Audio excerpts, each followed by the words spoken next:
தந்தை மகன் தூயாவின் பெயராலே ஆமேன்.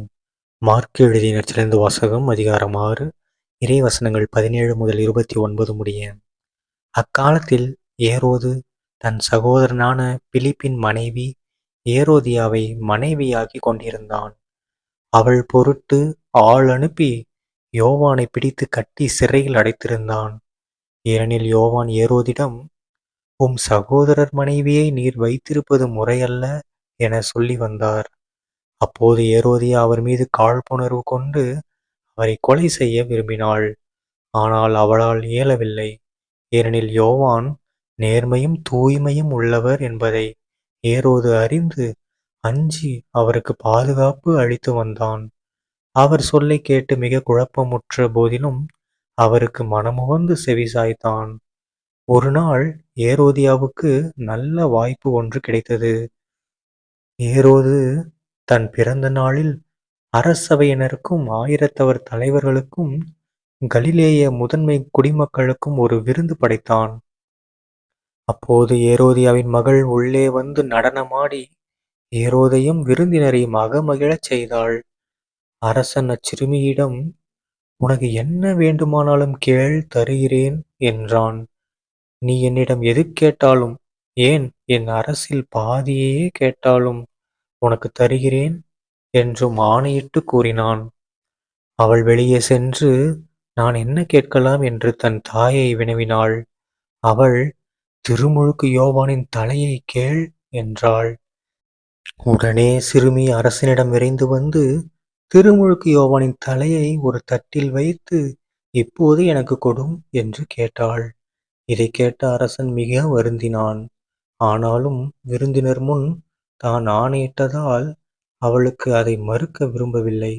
உடனே அரசன் ஒரு காவலனை அனுப்பி யோவானுடைய தலையை கொண்டு வருமாறு பணித்தான். அவன் சென்று சிறையில் அவருடைய தலையை வெட்டி அதை ஒரு தட்டில் கொண்டு வந்து அச்சிறுமியிடம் கொடுக்க, அவளும் அதை தன் தாயிடம் கொடுத்தாள்.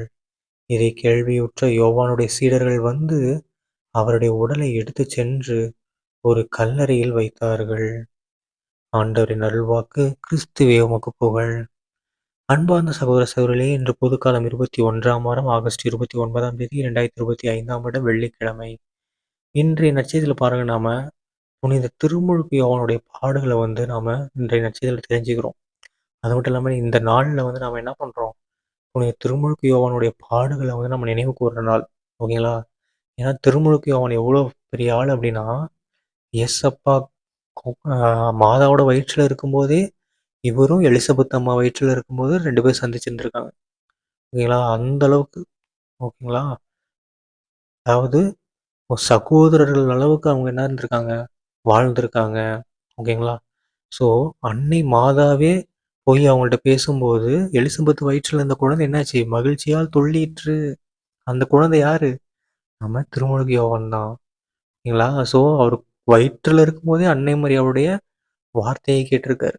தூயாவினால் ஆட்கொள்ளப்பட்டு எலிசபெத் அம்மா என்ன பண்ணாங்க, மாதாவை போற்றுனாங்க. ஓகேங்களா? ஸோ அந்த அளவுக்கு பவர்ஃபுல்லான நம்ம திருமுழுக்கு யோவான் பாருங்க.